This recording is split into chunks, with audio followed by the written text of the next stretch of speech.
पुढची बातमी आहे बुलढाण्यामधल्या शिवानी कळमेकर बनावट हत्याकांडाच्या प्रकरणी स्थानिक गुन्हे शाखेचे पोलीस निरीक्षक सुनील आंबुलकर आणि जळगाव जामोद पोलीस ठाण्याचे पोलीस निरीक्षक नितीन पाटील या दोघांचंही निलंबन करण्यात आलेलं आहे।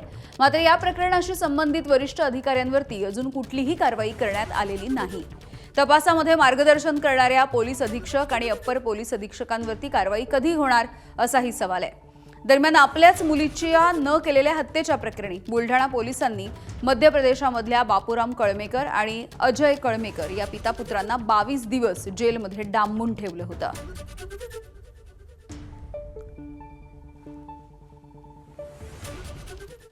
बुलढाण्यामधील शिवानी कळमेकर बनावट हत्याकांडाच्या प्रकरणाला आता नवीन वळण मिळतंय।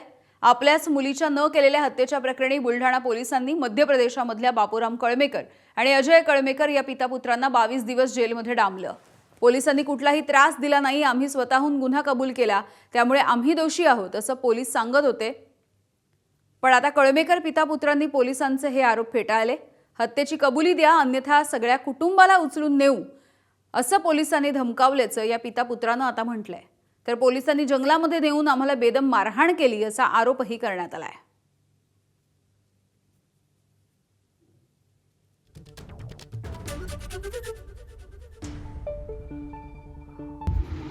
हमारे को पुलिस वाले ने उठा के लेके गए।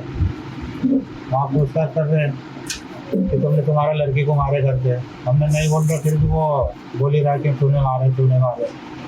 एक रात वहाँ रुकाया हमारे को खाने के। फिर उसके बाद में फिर दूसरे दिन मारना चालू करे उन्होंने। मारते फिर हमको पूर्ण होगा, समझे कि तुम्हारा परिवार उनको लेके जा रहा था, पूरा परिवार को उठा के तो पैसे को भी मांग दिए थे उन्होंने 5 लाख। तो जंगल में लेके गया, फिर चालू करा मारना। हमारे बॉडी दिखाया नहीं कुछ हमारे को, और गेस्ट मतलब रात में 12 में उन्हें तो सवेरे जाके मतलब गेस्ट हाउस में ले गए, तो वहाँ जाके मारे उन्हें। बोले बॉडी मतलब ग्लास किसकी बोले हमारे बाल में ही। उन्होंने बताया नहीं तो उन्होंने कपड़े खोला, फिर उन्होंने मारना चालू करा।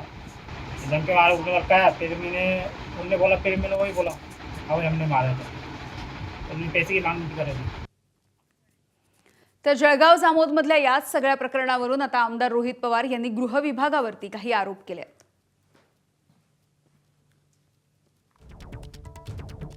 जळगाव जामोदमध्ये गृह विभागाने गरीब आदिवासी कुटुंबाला खोट्या आरोपामध्ये गोवण्याचा प्रयत्न केला। त्या कुटुंबाला सोडण्यासाठी पोलिसांनी 5 लाख रुपयांची लाच मागितल्याची नवीन माहिती समोर येते आहे। हे सत्य असेल तर याला आपल्या पोलिसांची विकृती म्हणावी लागेल। त्या कुटुंबाला तात्काळ आर्थिक भरपाई द्या आणि संबंधित पोलीस अधिकाऱ्यांना बडतर्फ करा,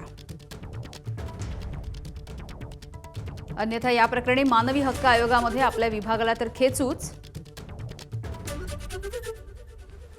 शिवाय येणाऱ्या हिवाळी अधिवेशनामध्ये पीडित कुटुंबाला मुंबईत आणून तुमचा विभाग कसा भ्रष्टाचारी आहे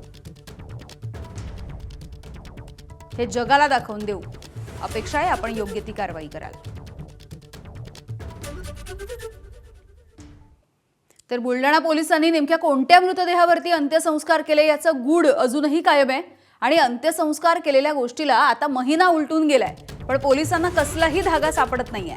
त्यामुळे पोलिसांची ही कार्यक्षमताच आता चव्हाट्यावर आली आहे। पोलिसांकडून या संदर्भात कसलीही माहिती दिली जात नाही।